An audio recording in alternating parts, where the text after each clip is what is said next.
இது இல்ல சார், இது வந்து இணையறாங்க. இன்னைக்கு ஒரு 300-400 பேர் தமிழ்நாடு முழுவதுமே தமிழக வாழ்வுரிமை கட்சியில் தொடர்ச்சியாக இணைப்பு விழாக்கள் நடந்து வருகிறது. கடந்த 28ஆம் தேதி சுமார் 3000 பேர் கிருஷ்ணகிரி மாவட்டத்தில் இணைந்தார்கள். அதற்கு முதல் வாரம் சிவகங்கையில் சுமார் 1000 பேர் இணைந்தார்கள். தொடர்ச்சியாக தமிழக வாழ்வுரிமை கட்சி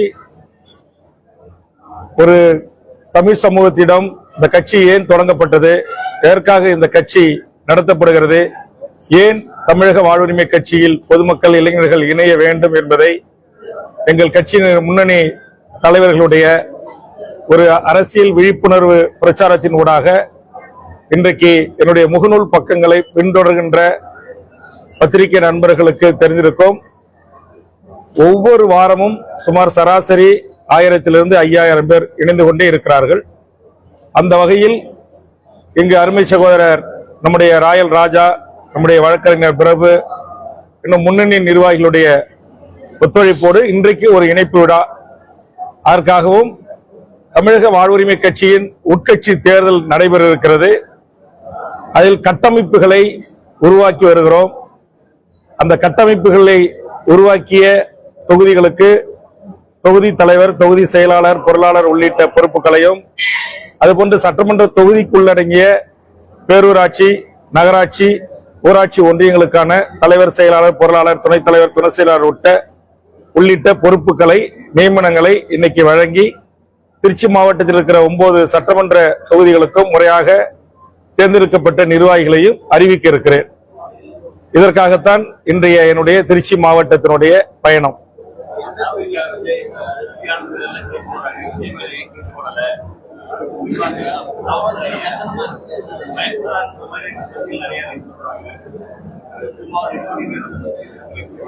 இல்ல, இந்த கேள்வியை நான் வந்து கிருஷ்ணகிரியில உங்களை போன்ற அனைத்து பத்திரிகை ஊடக நண்பர்களுடைய மாநாட்டில் தமிழ்நாட்டில் முதலாவதாக இதற்கான ஒரு கண்டனத்தை பதிவு செய்து நடிகர் விஜய் அவர்களை பார்ப்பதற்காக அவருடைய ரசிகர்களும் பொதுமக்களும் வருகின்றிருக்கிறார்கள்.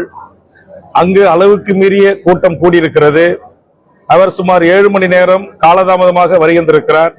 அந்த காலதாமதத்தினால் அங்கு மக்கள் காலையிலிருந்து அவருடைய ரசிகர்கள் காலை 7 மணி 9 மணி போன்ற நேரங்களிலிருந்தே வருகை தந்து காத்திருக்கிறார்கள். அதனால் தண்ணீர் இல்லாமலும் உணவு இல்லாமலும் வெயில் தாக்கத்தின் காரணமாகவும் அங்கு மயக்கம் போட்டு விழத் தொடங்கியிருக்கிறார்கள். அப்படி விழுந்தவர்களை முறையாக விஜயனுடைய தொண்டர்கள் உடனடியாக காப்பாற்றி மருத்துவமனைக்கு அழைத்து சென்று முதல் உதவி சிகிச்சை அளித்திருக்க வேண்டும். அதை அவர்கள் முறையாக செய்யவில்லை. ஆங்காங்கே பொதுமக்களிடமிருந்து காவல்துறையின் மூலமாக ஆம்புலன்ஸுக்கு தகவல் தெரிவிக்கப்பட்டு சுற்று வட்டாரங்களிலிருந்து வருகிற இந்த ஆம்புலன்ஸ்களையும் உள்ளே வரவிடாமல் தங்கள் கூட்டத்தை கலைப்பதற்காக வருகிறார்கள் என்கிற அடிப்படையில் ஆம்புலன்ஸ்களை தடுத்து அடித்து நொறுக்கியிருக்கிறார்கள். 3 ஆம்புலன்ஸ் ஓட்டுநர்கள் காயம்பட்டிருக்கிறார்கள். அதற்கு பிறகு அங்கு பதற்றம் அதிகமாகி இருக்கிறது. குறிப்பாக திரு விஜய் அவர்கள் பேசிக் கொண்டு இருந்த போதே ஒருவர் உயிரிழந்து, அவர் பேசுவதற்கும் வலதுபுறமாக மேலாடை இல்லாமல் அவரை தூக்கிச் செல்கிறார்கள். அதை பார்த்தும் பார்க்காது போல் விஜய் அதற்கு பிறகும் தன்னுடைய பேச்சை தொடர்கிறார். இதையெல்லாம் இன்றைக்கு தமிழ்நாட்டுடைய ஊடகங்கள், பத்திரிகையாளர்கள், முன்னணி வார இதழ்கள், யூடியூப்கள் நேரடியாக கள ஆய்வு செய்து அப்பகுதி மண்ணின் மக்களிடம் நேரடியாக என்ன நடந்தது என்பதை உண்மையை அறிந்து பல்வேறு செய்திகளை உலகுக்கு கொண்டு வந்திருக்கிறார்கள். ஆக இது யாராலும் திட்டமிட்டு நடத்தப்பட்ட ஒரு சம்பவம் அல்ல. ஆனால் ஏன் இந்த சம்பவம் நடைபெற்றது என்றால், முதல் முறையாக நான் தமிழனாக நான் வெட்கப்பட்டு சொல்லுகிறேன், உலகத்தில் எந்த ஒரு நடிகனுக்கும் பின்னால் அவரை பார்க்க வேண்டும் என்ற ஆர்வத்தில் பொதுமக்கள் சென்று இப்படி தங்கள் இன்னுயிரை தந்த வரலாறு இல்லை. ஆனால் தமிழ்நாட்டில் அது ஒரு சினிமா நடிகனால் ஏற்பட்டிருக்கிறது. தமிழர்கள் எவ்வளவு பாரம்பரிய பண்பாடு மிக்க ஒரு பெரிய இனம். அந்த இனத்திற்கு உலகளாவிய ஒரு மிகப்பெரிய ஒரு தலைகுனிவு கரூர் நிகழ்ச்சியினூடாக ஏற்பட்டிருக்கிறது. இதற்கு முதலில் பொறுப்பேற்று உயிரிழந்த குடும்பத்தாரிடம் ஒரு பொது மன்னிப்பை நடிகர் விஜய் அவர்கள் கோரியிருக்க வேண்டும். அதை கோரவில்லை. அவர் மீது அன்பு வைத்தவர்கள் அவரை அப்படி என்ன தாக்குதல் நடத்தி விடுவார்கள்? எதையும் எதிர்கொண்டு மருத்துவமனைக்கு சென்று ஆறுதல் சொல்லி, உயிரிழந்த குடும்பங்கள் வீடுகளுக்கு சென்று ஆறுதல் சொல்லி, இனி இந்த தவறு நடக்காத வண்ணம் நான் பார்த்துக் கொள்ளுகிறேன், இதிலே யார் தவறு செய்தார்கள், யார் சூழ்ச்சி செய்தார்கள் என்பதையெல்லாம் விசாரணை ஆணையம் அறிவிக்கின்ற முடிவை ஏற்கிறேன் என்று ஒரு நியாயமான ஒரு அறிவிப்பினை அவர் வெளியிட்டிருக்க வேண்டும். அதற்கு நேர் மாறாக ஒரு நையாண்டி பாணியில், நக்கல் பாணியில், முதலமைச்சர் சார் என்னை வேண்டுமானால் பழி வாங்குங்கள், நான் வீட்டில் தான் இருக்கிறேன், அலுவலகத்தில் தான் இருக்கிறேன் என்று அவர் திரைப்படத்தில் கதாநாயகனாக இருக்கின்ற போது தனக்கு வில்லனாக இருப்பவனிடம் டயலாக் பேசுவது போல் பேசி வெளியிட்டிருக்கிற வீடியோ ஒட்டுமொத்த உலக தமிழ் மக்களிடத்தில் பெரும் ஆத்திரத்தை ஏற்படுத்தியிருக்கிறது. நேற்று வரை விஜய்க்கு ஆதரவாக கருத்து கூறி வந்த அண்ணன் திருமாவளவன், சீமான் போன்றவர்கள் கூட இன்றைக்கு அவர் கொஞ்சம் கூட இதை குறித்து கவலைப்படவில்லை, வருத்தப்படவில்லை. அவருடைய வீடியோ வெளியீடு என்பதை சுட்டிக்காட்டியிருக்கிறார்கள். ஆக ஒரு அரசியல் கட்சி என்பது தொண்டர்களை பக்குவப்படுத்தி, பண்படுத்தி, தலைமை பண்புக்குரியவர்களாக இது போன்ற அசம்பாவிதங்கள் நடந்தால் அந்த மக்களை எப்படி காப்பாற்ற வேண்டும், எப்படி முதலுதவி செய்ய வேண்டும் என்பதெல்லாம் ஒரு தலைமை அதற்குரிய அறிவுரைகளை புகட்டி வழிநடத்த வேண்டும். அதை விட்டுவிட்டு களத்திலிருந்து விஜயும் சென்று விட்டார், புசி ஆனந்தும் சென்று விட்டார், ஆதவ அர்ஜுனாவும் சென்று விட்டார், வியூக வகுப்பாளராக இருந்த நிர்மலும் சென்று விட்டார். ஆக கொள்கை பரப்பு செயலாளர்கள் இருந்து டிவி விவாதங்களிலே விஜய்க்காக வக்காலத்து வாங்கி பேசியவர்கள் ஒருவர் கூட மருத்துவமனையை எட்டி பார்க்கவில்லை. இது பெரும் துயரம், பெரும் அவலம். என்னை பொறுத்தவரையில் விஜயை பார்ப்பதற்காக விஜயனுடைய அழைப்பின் பேரில் நான் வருகிறேன் உங்கள் விஜய் என்று அறிவித்ததன் அடிப்படையில் தான் உங்களை பார்க்கத்தான் உங்கள் ரசிகர்களும் பொதுமக்களும் அங்கு கூடினார்கள். ஆக உங்களுடைய ரசிகரும் உங்களை பார்க்க வந்த பொதுமக்களும் செத்து கிடந்த போது எப்படி நீங்கள் ஒரு சக மனிதனாக அதிலே கலந்து கொள்ளாமல் புறக்கணித்து பாதுகாப்பாக இல்லம் திரும்பினீர்கள்? உங்கள் மற்ற தலைவர்களும் எப்படி திரும்பினார்கள் என்பதை எல்லாம் தமிழ்நாட்டு மக்களாகிய நீங்கள் தான் சிந்தித்து பார்க்க வேண்டும். அதற்காகத்தான் நாங்கள் தொடர்ந்து சொல்லி வருகிறோம், உங்களுக்கான தலைவர்களை திரையில் தேடாதீர்கள், தரையில் தேடுங்கள். இந்த மண்ணுக்காக, மக்களுக்காக, மொழிக்காக, இனத்திற்காக, வாழ்வுரிமைக்காக போராடுகின்ற எண்ணற்ற தலைமைகள் இருக்கின்ற போது சினிமாவில் நடித்தவர்களை நாடாள அழைப்பதும், அவர்களுக்காக உங்கள் வாழ்வை தொலைப்பதும், உங்கள் உயிரை தியாகம் செய்வதும் ஏற்புடையதல்ல. விக்கிரவாண்டிலே எண்ணற்றவர்கள் மயக்கம் போட்டு விழுந்தார்கள், நல்வேளையாக நல்வாய்ப்பாக பிழைத்துக் கொண்டார்கள். விபத்திலே 6க்கும் மேற்பட்டவர்கள் திருச்சியை சேர்ந்தவர்கள் கூட இறந்து போனார்கள். ஆறுதல் சொல்ல வரவில்லை, உதவி செய்ய வரவில்லை, அந்த துக்கத்தை பங்கெடுத்துக் கொள்ள வரவில்லை. மதுரை மாநாட்டில் மயக்கமுற்று 2 இருந்தார்கள், விபத்தில் 3 இருந்தார்கள், ஆறுதல் சொல்லவில்லை, உதவி செய்யவில்லை. அதற்கு பிறகு தொடர்ந்து திருச்சி, திருவாரூர், நாகைப்பட்டினம் நடந்த அனைத்து இடங்களிலுமே மயக்கமடைந்து விழுந்திருக்கிறார்கள். விஜய் கூட்டத்திற்கு வந்துதான் மூச்சு திணறி மருத்துவமனையில் சேர்க்கப்பட்டதற்காக மருத்துவ என்ட்ரி சொல்லுகிறது. நேற்றைய தினம் ஏடிஜிபி சட்ட ஒழுங்கு திரு டேவிட்சன் தேவ ஆசீர்வாதம் அவர்கள் தெரிவித்திருக்கிறார்கள். ஆக இது முழுக்க முழுக்க விஜயை பார்ப்பதற்காக விஜயின் பேரில் அழைக்கப்பட்ட ஒரு நிகழ்ச்சிக்கு வந்ததில் இருந்த இறப்பு. இதற்கு விஜயும் தமிழக வெற்றி கழகமும் பொறுப்பேற்றிருக்க வேண்டும். அவர்கள் அதை தட்டி கழிப்பதும், தனக்கும் இதுக்கும் சம்பந்தம் இல்லை என்பது போல, நான் என்ன செய்வேன் அங்கு வந்து பேசியதை தவிர என்பது போல் வீடியோ வெளியிடுவதும் ஏற்புடையது அல்ல என்று தமிழக வாழ்வுரிமை கட்சி பார்க்கிறது. இந்த தருணத்தை பயன்படுத்திக் கொண்டு அகில இந்திய பாரதிய ஜனதாவின் தலைமையும் இந்தியாவை ஆளுகின்ற பிஜேபி என்கிற அரசியல் கட்சியும் அரசியல் செய்வதை ஒரு காலத்திலும் ஏற்க முடியாது. இது வன்மையான கண்டனத்துக்குரியது. தமிழ்நாட்டில் எத்தனையோ இடர்பாடுகள் ஏற்பட்டது, இயற்கை சீற்றங்கள் ஏற்பட்டது. வர்தா புயல், ஒக்கி புயல், தானே புயல் என்று பல புயல்கள் ஏற்பட்டு தமிழக மீனவர்களும் தமிழக மக்களும் செத்து மடிந்தார்கள். அப்போதெல்லாம் வராத பாரதிய ஜனதாவின் நாடாளுமன்ற குழு அவசரமாக ஹேமா மாலினி தலைமையில் வரவேண்டிய அவசியம் என்ன? இந்திய நாட்டின் நிதியமைச்சரும் எல் முருகன் அவர்களும் பாரத பிரதமரின் சார்பாக நாங்கள் வருகை தந்திருக்கிறோம் என்று வந்து அதில் அரசியல் செய்வது ஏற்றுக்கொள்ள முடியாது. ஆக இதிலே அரசியல் யார் செய்தாலும் அது ஏற்றுக்கொள்ள முடியாது. விடுதலை சிறுத்தைகளின் தலைவர் அண்ணன் திருமா அவர்கள் சொன்ன அந்த கருத்தை நான் ஏற்கிறேன். தமிழ்நாடு முதலமைச்சர் மாண்புமிகு அண்ணன் தளபதி ஸ்டாலின் அவர்கள், நீங்கள் புசி ஆனந்த் மேல் போடுகின்ற எஃப்ஐஆர், நீங்கள் வீக வகுப்பாளர் அர்ஜுன் மீது போடுகின்ற எஃப்ஐஆர், நிர்மல் குமார் மீது போடுகின்ற எஃப்ஐஆர், ஆக இந்த கூட்டத்துக்கு தலைவர், அந்த கட்சிக்கு தலைவர், அவரை பார்க்க தான் பொதுமக்கள் வந்தார்கள். அதனால்தான் இங்கு ஒரு பெரிய நெருக்கடி ஏற்பட்டு, மூச்சு திணறல் ஏற்பட்டு, பச்சை குழந்தைகள் 1.5 வயது குழந்தை இறந்திருக்கிறது, முதியோர்கள் இறந்திருக்கிறார்கள், கர்ப்பிணி தாய்கள் இறந்திருக்கிறார்கள், திருமணம் நிச்சயிக்கப்பட்ட மணமகன் இறந்திருக்கிறான். இவ்வளவு பெரிய பேர் அவலத்தை இந்த மண்ணில் நிகழ்த்திய திரு விஜய் அவர்கள் மீது ஏன் முதல் தகவல் அறிக்கை பதிவு செய்யப்படவில்லை? ஏன் இதுவரையில் அவர்கள் கைது செய்யப்படவில்லை என்கிற கேள்வியை விடுதலை சிறுத்தைகளின் தலைவர் அண்ணன் திருமா அவர்கள் எழுப்பியிருப்பது ஒரு நியாயமான கேள்வி. திராவிட முன்னேற்ற கழக அரசு வேறு தனியார் கட்டடங்கள் விபத்து நடக்கின்ற போது அந்த கான்ட்ராக்ட் உரிமையாளர்களை கைது செய்கிறார்கள். வேறு அசம்பாவிதங்கள் நடைபெறுகின்ற போது அந்த நிகழ்ச்சி ஒருங்கிணைப்பாளர்களை கைது செய்திருக்கிறார்கள்.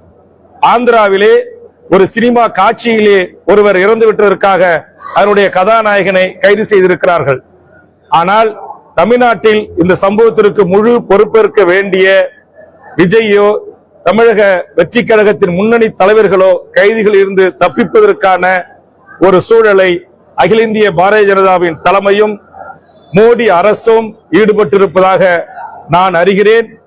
ஆதலால் மாண்புமிகு தமிழ்நாடு முதலமைச்சர், நீங்கள் சட்டத்தின் துணை கொண்டு ஆட்சி செய்ய வேண்டும். ராகுல் காந்தி வெளிநாட்டிலிருந்து உங்களிடத்தில் தொடர்பு கொண்டு பேசி விஜயை நீங்கள் எஃப்ஐஆரில் சேர்க்க வேண்டாம் என்று வேண்டுகோள் வைத்ததாக தவிர்த்ததாக இன்றைக்கு பல்வேறு முன்னணி பத்திரிகை ஊடக நண்பர்கள் விமர்சனத்தை முன்வைத்திருக்கிறார்கள். இதற்கும் மாண்புமிகு தமிழ்நாடு முதலமைச்சர் அவர்கள் பதில் சொல்ல கடமைப்பட்டவராக இருக்கிறார்கள். எனது அருமை தமிழ்நாட்டு மக்களாகிய தமிழர்கள், கொஞ்சம் சிந்தித்து செயலாற்றுங்கள். யார் தவறு செய்தாலும் தவறை சுட்டிக்காட்டுங்கள். அதை விடுத்து 41 குடும்பங்களில் தாலி அறுக்கப்பட்டிருக்கிறது, எழுந்திருக்கிறது. அவர்கள் வீடுகளிலே கொண்டாட்டங்கள் இல்லை, ஆயுத பூஜைகள் இல்லை. ஆனா விஜய் வீட்டில் விஜய் பயணித்த வண்டிக்கு ஆயுத பூஜை கொண்டாட்டம். அங்கு மாலை பூக்கள் தூவப்பட்டு மகிழ்ச்சியாக அவர்கள் எப்போதும் போல் தங்கள் வாழ்க்கையை நகர்த்துகிறார்கள். கொடிகட்டி கோஷம் போட்டு தேங்காய் உடைச்சி முதல் காட்சியில் 2000 ரூபாய்க்கு டிக்கெட் எடுத்து அவர்களை வாழ வைத்த ரசிக பெருமக்கள் வீடு எழுவுகோலம் பூண்டிருக்கிறது. இதையெல்லாம் குறித்து தமிழக மக்கள் சிந்திக்க வேண்டும், ரசிகர்கள் சிந்திக்க வேண்டும். ஒரு பெண் சொல்லுகிறார், என் குழந்தை செத்தால் பரவாயில்லை, ஆனால் விஜயை நான் இப்போதுதான் பார்க்க முடியும் என்று சொல்வதாக செய்திகள் வருகிறது. விஜய்க்காகவே நான் திருமணம் செய்து கொள்ளாமல் இருக்கிறேன் என்று ஒருவர் சொல்லுகிறார். ஒருவர், நான் திருமணம் செய்து கொண்டேன், ஆனாலும் நான் விஜயை காதலிக்கிறேன், முதல் கட்டமா அவர் அப்பாவிடம் பேசிவிட்டேன், எப்போதாவது நான் விஜயை சந்தித்து அவரை நான் காதலிக்கிறேன், உங்களோடு வாழ விரும்புகிறேன் என்று சொல்வேன் என்று சொல்லுகிறார். இதெல்லாம் தமிழ் சமூகத்துக்கு, தமிழர் பண்பாட்டுக்கு, நாகரிகத்துக்கு, தமிழ் சமூகத்தினுடைய மிகப்பெரிய ஒரு அவமானமாக தமிழர்கள் கருதி தலைகுனிய வேண்டும், வெட்கப்பட வேண்டும். இப்படிப்பட்ட ஒரு புரிதல் இல்லாத, ஒரு விழிப்புணர்வு இல்லாத ஒரு கூட்டம் தமிழகத்தில் உருவாகி இருக்கிறது என்பது தமிழ் சமூகத்திற்கு நல்லதல்ல. ஆதலால் எனது அருமை தமிழ் சமூகம் ஆகிய நீங்கள் தான் சிந்தித்து முடிவெடுக்க வேண்டும். விஜய் வருகிறார், உங்கள் விஜய் வருகிறார் என்ற உடனே வருகின்ற நீங்கள் இன்றைக்கு உங்கள் விஜய் உங்களோடு நின்றாரா? உங்கள் விஜய் உங்களை காப்பாற்ற மருத்துவமனைக்கு வந்தாரா? பணம் இருக்கிறது என்பதற்காக வீட்டில் இருந்து நட்டையீடு என்று சொல்லக்கூடிய இழப்பீடை அறிவித்து விட்டு அவர் அவருடைய வேலையை தொடர்ந்து செய்கிறார். ஆனால் இன்றைக்கு எத்தனை குடும்பங்கள் அனாதையாகி இருக்கிறது? இதற்கெல்லாம் யார் பதில் சொல்வது? ஆக தமிழ்நாடு முதலமைச்சர் அவர்கள் யார் தவறு செய்திருந்தாலும், ஒரு டிஎஸ்பி அளவுக்கு அதிகமாக கூட்டம் இருக்கிறது, அங்கு வர வேண்டாம், முன்கூட்டியே நிறுத்துங்கள் வாகனத்தை என்று சொல்லுகின்ற போது அதை மீறி அவர்கள் வருகிறார் என்றால் நான் கேட்கிறேன், இதுவே மற்ற கட்சிகள் இருந்தால் அப்படி அனுமதிப்பீங்களா? சின்ன சின்ன இயக்கங்கள், அமைப்புகள் மீறி போனா அனுமதிப்பீங்களா? நீங்க உடனே தடுத்து நிறுத்த மாட்டீங்க? வாகனத்தில் இருக்கிற வண்டியை ஆஃப் பண்ணி சாவி எடுக்க மாட்டீங்க? ஏன் இங்க அந்த மாதிரி நடவடிக்கை எடுக்கல? ஒரு டிஎஸ்பி சொன்ன கேட்கல அப்படின்ன பிறகு அங்க எஸ்பி வந்திருக்கணும்ல ஸ்பாட்டுக்கு, இல்ல அந்த ஜோன் ஐஜி லெவல்ல வந்து வண்டியை தடுத்து நிறுத்திருக்கணும் இல்ல? ஆக காவல்துறை அவர்களும் இன்றைக்கு ஒரு சில காவல்துறை அல்லது சென்னையில் இருக்கிற நிர்வாக தலைமை அதிகாரிகளும் விஜய்க்கு ஆதரவாக தமிழ்நாட்டில் தொடர்ந்து இந்த பிரச்சாரங்களால் மக்களுக்கு அவசரம் ஏற்படுகிறது, பாதிப்பு ஏற்படுகிறது. திருச்சியிலே 15,000 பேர் வேலைக்கு போக முடியல, பல மாணவர்கள் கல்லூரிக்கு செல்ல முடியல, பள்ளிக்கு செல்ல முடியல, அவ்வளவு பெரிய நெருக்கடி ஏற்பட்டிருக்கிறது என்று நான் இந்த முதல் பயணத்திலேயே இதற்கு தடை விதிக்க வேண்டும் என்று சொன்னேன். விஜய்க்கு மட்டும் தடை விதிக்க வேணும்னு சொல்லல, அனைத்து ரோடுகளுக்கும், ரோட் ஷோக்களுக்கும் தடை விதிங்க, எடப்பாடிக்கும் தடை விதிங்க, மாண்புமிகு தமிழக முதலமைச்சர் ஆகிய நீங்களும் ரோட் ஷோவை நடத்தாதீங்க அப்படி நான் சொன்னேன். அன்னைக்கு என்னுடைய கருத்து ஏற்றுக்கொள்ளப்பட்டு தமிழ்நாடு அரசு காவல்துறையை தடை விதிச்சிருந்தா இன்னைக்கு 41 உயிர்கள் பலி போயிருக்காது.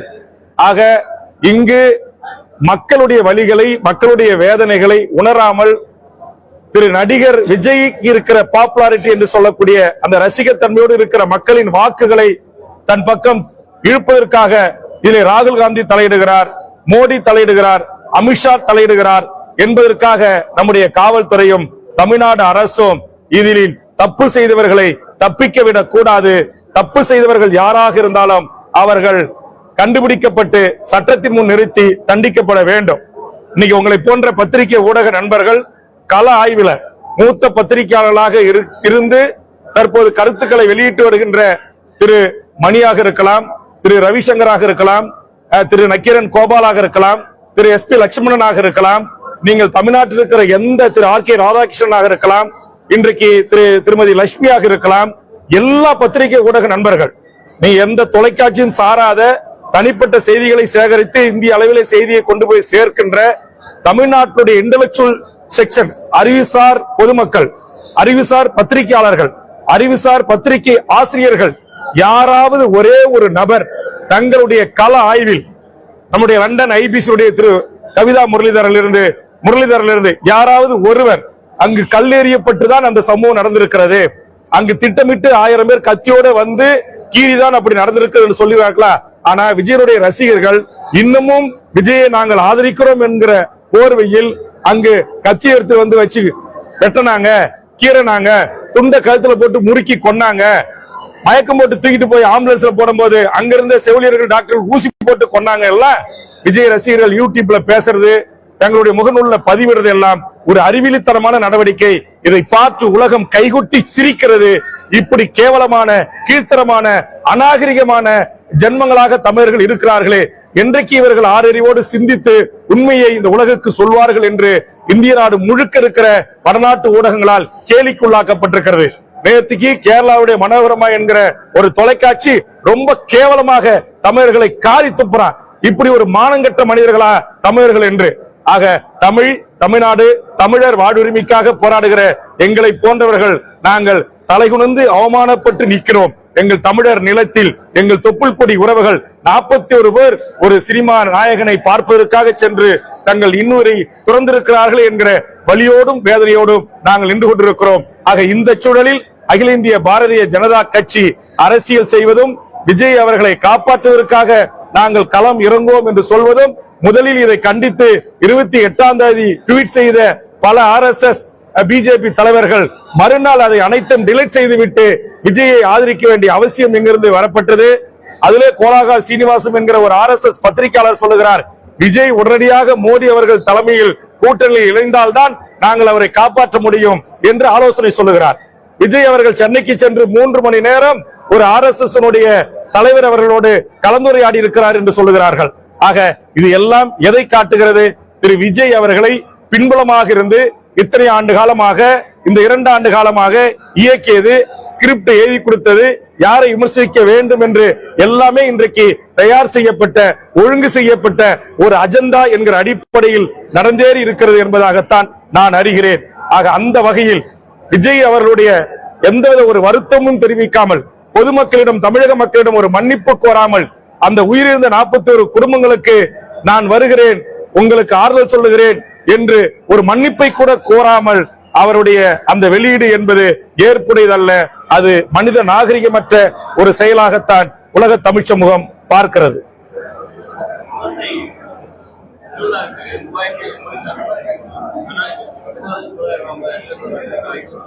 நீங்க தான் 10,000 பேர் தான் வருவாங்கன்னு சொல்லி கடிதம் கொடுக்குறீங்க. 10,000 பேருக்கு பாதுகாப்பு அளிக்க வேண்டிய காவல்துறை, இதே எடப்பாடி அங்க வந்திருக்காரு, வெறும் 137 காவலர்கள் தான் இருக்கிறாங்க. கிட்டத்தட்ட 15,000 இருந்து 20,000 பேர் வந்துட்டு போயிருக்காங்க. எந்த அசம்பாவிதமும் நடக்கல. அது அரசியல் கட்சி தலைவரால் தொண்டர்கள் கூடிய ஒரு கூட்டம். இது சினிமா ரசிகர்களால் பக்குவம் படாத ஒரு கதை நாயகனை பார்க்க வேண்டும் என்பதற்காக மரத்துல ஏறுறது, ஓட்டு மேல ஏறுறது, கூரையை பிச்சுக்கிட்டு வெளியேறி வர்றது, டிரான்ஸ்பார்ம் மேல ஏறி உட்கார்றது, இந்த மாதிரியே எந்த திமுக, அண்ணா திமுக, காங்கிரஸ், பிஜேபி தொண்டர்கள் கூட ஏறி உட்கார்ந்துருக்காங்களா? ஆக ஒரு அரசியல் கட்சி தலைவரால் கூட்டப்பட்ட ஒரு கூட்டத்திற்கும் ஒரு சினிமா நடிகரால் கூட்டப்பட்ட கூட்டத்திற்குமான வித்தியாசத்தை உணர்ந்து கட்டுப்பாடற்ற ஏற்கனவே எல்லா இடங்களிலும் மயக்கம் போட்டு விழுந்திருக்காங்க. இதற்கு போதிய தண்ணீர் வசதி, போதிய அனைத்து ஏற்பாடுகளையும் முறையாக செய்திருக்க வேண்டிய பொறுப்பும் கடமையும் அந்த கூட்டத்திற்கு அறைகூவல் விடுத்து மக்களையும் ரசிகர்களையும் அழைத்த திரு விஜய் அவர்களுக்கும் அந்த கட்சியினுடைய தலைவர்களுக்கும் தான் அந்த பொறுப்பு இருக்கிறது.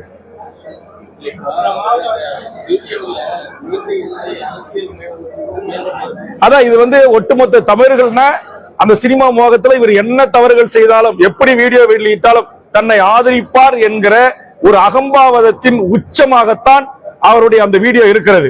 இதை விட வேகமாக, இதை விட வீரியமாக களத்தில் சந்திப்போம். அங்க செத்து போயிட்டாங்க. 5 மணில இருந்தே அங்க மயக்கம் போட்டு விழுந்து டெத் ஆகிட்டே இருக்கு. அது அவருக்கு தெரியல. அதை போய் யாரும் சொல்லல. சொன்னா அவர் வண்டி எடுத்துட்டு கிளம்பணும்னு சொல்லிடுவாரு. அப்ப இவ்வளவு கூட்டத்தை மத்தியில பேச வைக்க முடியல நம்மள அப்படின்னு சொல்லி மறைத்திருக்கிறார்கள் அந்த கட்சியுடைய நிர்வாகிகள். அந்த குற்றத்திற்காகத்தான் இப்ப மாவட்ட செயலாளர்கள் கைது செய்யப்பட்டிருக்கிறார்கள். புசி ஆனந்த் போன்றவர்கள் கைது செய்யப்பட இருக்கிறார்கள் என்று இன்றைக்கு பத்திரிகைகளில் செய்தி வருகிறது. காவல்துறை டீம் போட்டு தேடுறாங்க அப்படின்றாங்க. ஆக இப்படி ஒரு அசம்பாவம் நடக்குது. அவரே தண்ணி பாட்டில் கொடுங்கன்னு சொல்றாரு. ஆம்புலன்ஸ் அவரு ஏற்பாடு பண்ண ஆம்புலன்ஸ் 7 ஆம்புலன்ஸ். அந்த 7 ஆம்புலன்ஸ்ல 3 ஆம்புலன்ஸ் அவங்க தொண்டர்களால அடிச்சு நொறுக்குறாங்க. அப்ப இது ஒரு அறிவிலித்தனம் இல்லையா? ஒரு ஆம்புலன்ஸ் பல்லாயிரக்கணக்கான பேர் கூடி இருக்கிற இடத்துல நேரடியா உள்ள கொண்டு வராங்கன்னா எதுக்காக கொண்டு வருவாங்க? மயக்கம் போட்டு விழுந்துட்டாங்கன்னா அங்க இருக்கிற பொதுமக்கள் கூறியதன் அடிப்படையில், காவல்துறை கூறியதன் அடிப்படையில் தானே வருவாங்க. அப்ப அந்த டிரைவரை வாய அடிச்சு உடைக்கிறீங்க. ஒரு பெண்ணை மயக்கம் போட்டு விழுந்து மிரிச்சு அவர் உள்ளார பூரா கீஞ்சு போச்சு. அந்த ஆம்புலன்ஸ் டிரைவர் அவருடைய சட்டையை கட்டி கொடுத்துட்டு போய் இறக்கிட்டு 2வது ரவுண்ட் வராரு. அவரை போய் சட்டை இல்லாம எப்படி ஆம்புலன்ஸ் டிரைவர் அவரை போட்டு அடிக்கிறீங்க? அவர் தன்னிலை விலக்கு சொல்றதுக்கு அனுமதிக்க மாட்டேன்றீங்க. ஒரு குறுக்க ஒரு ஸ்கார்பியோ கருப்பு காரை போட்டு விசையினுடைய முக்கிய நிர்வாகிகள் தடுக்கிறாங்க. ஆம்புலன்ஸ் வரக்கூடாது, விடக்கூடாது. இந்த மாவட்டம் முழுக்க 30-40 ஆம்புலன்ஸ்கள் அடுத்தடுத்து வந்துகிட்டே இருக்கு. அந்த ஆம்புலன்ஸ் டிரைவர்கள் அங்கிருந்த செவிலியர்கள் உயிரை பணைய வைத்து ரிஸ்க் எடுத்து வந்து காப்பாற்றினாலதான் 160 பேர்ல 41 பேர் இறந்துருக்காங்க. மீதி கிட்டத்தட்ட 119 பேர் இன்னைக்கு உயிரோடு காப்பாற்றிருக்காங்க. மாவட்டத்துடைய 3-4 மாவட்டத்தில் ஆட்சித்தலைவர் அனைவரும் அங்க வரவழைக்கப்பட்டு போர்க்கால அடிப்படையில் தமிழ்நாடு சுகாதார மருத்துவத்துறை அங்க வேலை செஞ்சிருக்கு. முதலமைச்சருடைய உத்தரவு அமைச்சர் உத்தரவு கேளுங்க. அன்பில் அங்க செல்லுகிறார். பச்சை குழந்தை ஏறி நின்று விஜய் பார்த்துருக்காங்க, வீடியோ எடுத்துக்காங்க. அந்த பச்சை பன்மலை தாட வந்திருக்கு, எல்லாம் முடிஞ்சிருக்கு. அதை பார்த்துட்டு அந்த அமைச்சர் கதறி எழுதுறதை பார்த்துட்டு என்ன சொல்றாங்க? நடிக்கிறாரு, மகா நடிப்பு, அப்படி கேலி கிண்டலும் அறுத்தக்க அரசியல் செய்கின்ற ஒரு கேவலமான நாடா தமிழ்நாடு மாறி இருப்பது வேதனைக்குரியது, வெட்கப்பட வேண்டியது. இது முழுக்க ஒரு முறையான திட்டமிடல் இல்லாமல் 7 மணி நேரம் காலதாமதமாக வந்ததால் இது ஏற்பட்ட உண்மையிலேயே இது ஒரு விபத்து.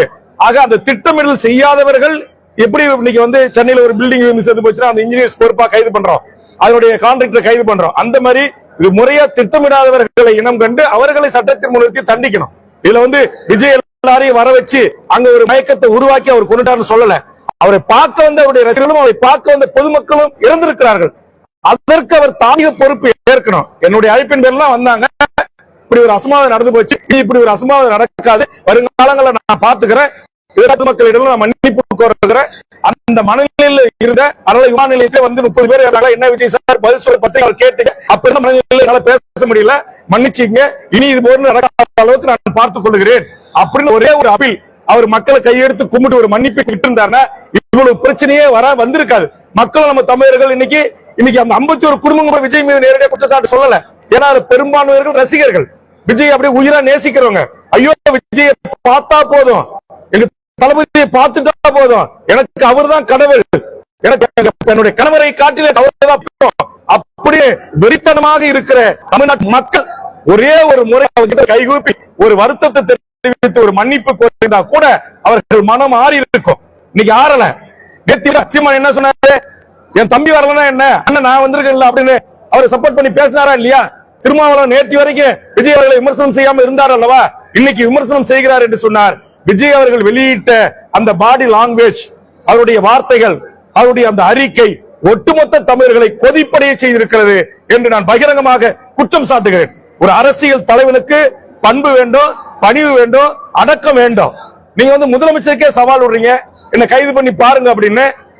அப்ப இது எந்த விதத்தில் 41 உயிர்களை பலி கொடுத்து ஒரு 7 வீட்டில் இருக்கிற குடும்பத்துக்கு ஒரு இரங்கல் சொல்லாம முடிஞ்சா நான் பனையூர் வீட்டுல இருப்பேன், அலுவலகத்துல இருப்பேன், என்ன வந்து பழி வாங்க, என்ன வந்து ஸ்டாலினுக்கு என்ன உங்களை பழி வாங்கின நோக்கமா? நான் இன்னும் சொல்ல போனால் தமிழ்நாடு முதலமைச்சர் அவர்களுக்கு தெரியாமலேயே முதலமைச்சருக்கு மிக நெருக்கமாக இருக்க தமிழ்நாடு IAS IPS அதிகாரிகள் விஜயை வளர்த்து விடுகிறார்கள். விஜய்க்கு அவ்வளவு பாதுகாப்பு தருகிறார்கள். கேட்ட இடங்கள் எல்லாம் அனுமதி வழங்கப்படுகிறது. இது எப்படி சாத்தியம்? கூட்டணி கட்சியில் இருக்க எங்க அனுமதி கிடையாது, கொடிய அனுமதி, கூட்டம் போட அனுமதி கிடையாது, போராட்டம் பண்ண அனுமதி கிடையாது, எங்களுக்கு ஒரு பாதுகாப்பு கிடையாது. ஆனா விஜய்க்கு இப்படி ஆயிரக்கணக்கான காவலர்களை பாதுகாப்பு நியமிச்சு IG லெவல்ல, SP லெவல்ல, DIG லெவல்ல மாநாட்டுக்கு பாதுகாப்பு கொடுக்கிறீங்க, 5000-10,000 போலீஸ் பாதுகாப்பு கொடுக்கிறீங்க. அப்படின்னா நான் சொல்லுகிறேன், மறைமுகமாக முதலமைச்சரோடு இருந்து கொண்டு சிலர் சதி வலை செய்கிறார்கள், சூழ்ச்சி வலை செய்கிறார்கள். திமுக வீழ்த்தப்பட வேண்டும், விஜயை தூக்கி நிறுத்த வேண்டும் என்று சில தமிழ்நாட்டுடைய உயர் அதிகாரிகள், RSS அதிகாரிகள், டெல்லிக்கு தொடர்புள்ள அதிகாரிகள் இங்கு அந்த பணியை கச்சமாக கொண்டிருக்கிறார்கள். அதனாலதான் விஜய்க்கு எங்கேயுமே தடை கிடையாது. விஜய்க்கு சின்ன ஒரு அதிகார பட்சத்தில் எதிர்ப்பே கிடையாது. எல்லாருக்கும் ஒரு கண்டிஷன் தான். அந்த கண்டிஷன்ல இவங்க சொல்றாங்க, கர்ப்பிணி பெண்கள் வரக்கூடாது சொல்ல முடியும், குழந்தைகளை வரக்கூடாதுன்னு நாங்க எப்படி சொல்ல முடியும்? நீதிமன்றத்தில் அப்படி ஒரு தாக்கினாங்களா இல்லையா? எதிர்ப்பு தாக்கினாரியா விஜய் வழக்கறிஞர்கள்? சொல்லுங்க. அப்ப இதெல்லாம் எதை காட்டுகிறது? அப்ப அதை எக்ஸ்போஸ் பண்ணணும் இல்ல? தமிழ்நாடு அரசுடைய அட்வொகேட் ஜெனரல் ஆஜராகி எக்ஸ்போஸ் பண்ணணும்ல? இல்ல மூத்த அமைச்சர்கள் எக்ஸ்போஸ் பண்ணணும்ல? ஏன் பண்ணல? ஏன் இன்னைக்கு மூத்த அமைச்சர்களுக்கு கவுண்டர் கொடுக்கல? ஏன் IAS கவுண்டர் கொடுக்க சொல்றீங்க அப்படின்ற கேள்வியை நான் சொன்ன அத்தனை பத்திரிகை நண்பர்களும், தமிழ்நாட்டில் இருக்கிற எனக்கு தெரிந்து திமுக, அதிமுக, காங்கிரஸ், BJP என்று எல்லா தலைவர்களையும் நேர்காணல் கண்ட அத்தனை பிரமுகர்கள், ஏற்கனவே NTTV ஷபீர் முகமதுல இருந்து ஒட்டுமொத்த தமிழ்நாட்டோட ஊடகம், இன்னைக்கு தந்தி தொலைக்காட்சி செருப்பு வீசு. நான் கேட்கிறேன், ஒரு செத்து மடிஞ்சிட்டு இருக்காங்க, குழந்தை சாவது, வயதானவங்க சாவறாங்க, அட்டென்ஷன் கிரியேட் பண்ணணும், விஜய் பேச நிறைந்த பக்கம் திரும்புங்க என்பதற்காக கூட அந்த கூட்டத்தில் வந்த எவனோ ஒருவன் கவனத்தை ஈர்ப்பதற்கு தெருப்பு தூக்கி வீசியிருக்கலாம், தேங்காய் எள்ளி வெட்டி குடிச்சிட்டு கிடந்த அந்த தேங்காய் ஓட்டத்துக்கு வீசியிருக்கலாம், பாட்டில கூட்டி வீசியிருக்கு. இதெல்லாம் பொதுமக்களே சொல்றாங்க. ஒரு கட்டத்தில் அதிகமாக மயக்கப்பட்டு விட விட மக்கள் கையில கிடைச்சதை தூக்கி வீச ஆரம்பிச்சுட்டாங்கன்னு சொல்லி அந்த ஊர் மக்கள் பேட்டி கொடுத்திருக்காங்க. பல தொலைக்காட்சிகளை பதிவா இருக்குது. அப்ப இதையெல்லாம் சீர்தூக்கி பார்க்கணுமா இல்லையா? இதையெல்லாம் கொஞ்சம் அசஸ் பண்ணாமே அந்த வெறுமனே தன்னுடைய கதாநாயகனுக்கு முட்டு கொடுக்கணும், தன் கதாநாயகியை தூக்கி பிடிக்கணுங்கிறதுக்காக இன்னும் அறிவிலித்தனமாக, முட்டாள்தனமாக தமிழ்நாட்டு ரசிகர்கள் என்கிற போர்வையில் இது போன்று இன்னும் பல சம்பவங்கள் நடந்து பல மக்களின் உயிர் போனாலும் கவலை இல்லை. எங்க விஜய் வரணும், எங்க விஜய் பிரச்சாரம் செய்யணும், இதுக்காக நீங்க ரத்து செய்யக்கூடாது, நாங்க இருக்கிற உங்க பக்கம், I with stand with Vijay you அப்படின்னு ஸ்டாண்ட் பண்றீங்க இந்திய அளவில், தமிழ்நாடு அளவில், உங்களுடைய மனநிலை எப்படி இருக்கிறது? எப்படி இருக்கிறது? ஆக எவ்வளவு பெரிய வேதனையாக இருக்கிறது, எவ்வளவு பெரிய தலைகுனிவாக இருக்கிறது. என்னை பொறுத்தவரையில் இதில் விஜய் அழைத்த குற்றவாளி.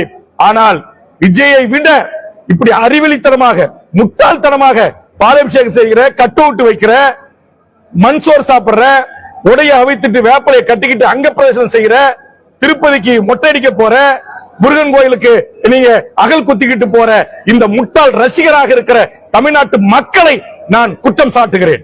மக்கள் திறந்த வேண்டும். மக்கள் சரியா இருந்தாதான் நமக்கான நல்ல தலைவன் கிடைப்பான். நல்ல தலைவன் எங்கிருந்து உருவாவான்? மக்களிலிருந்து ஒருவனாகத்தான் உருவாக வேண்டும். தனி மனித ஒழுக்கம் உள்ளவனாக, பீடி சிகரெட் போதை வாசுகளுக்கு குற்றச்சாட்டுக்கு ஆளாக இன்னைக்கு சுசித்ராங்கிற ஒரு சினிமா துறையிலிருந்து வந்த ஒரு பாடகி சொல்லியிருக்காங்க, இன்றைக்கு ECR OMR சாலைகளிலே முற்றுமுறுமா கொக்காயின், கஞ்சா போன்ற போதை பொருள்களை விற்பது புஷி ஆனந்த் என்று நேரடியாக குற்றம் சாட்டி தொலைக்காட்சியில் பேட்டி கொடுத்திருக்காங்க. அதை குறித்து ஏன் விஜய் வாய் திறக்கவில்லை? ஏன் தமிழ்நாடு காவல்துறை, தமிழ்நாடு உளவுத்துறை ஏன் அதை குறித்து ஒரு விசாரணை இதுவரைக்கும் நடத்தல?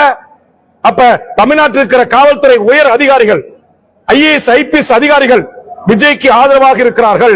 மாண்புமிகு முதலமைச்சர் அவர்களே, உங்களோடு இருக்கின்ற, உங்களோடு இருந்து கொண்டு உங்களுக்கு எதிராக RSS ஓடு கைகோத்திருக்கிற பல அதிகாரிகளின் சூழ்ச்சிகளும் இதில் அடங்கியிருக்கிறது. நீங்கள் மிக உஷாராக இருக்க வேண்டிய தருணம்.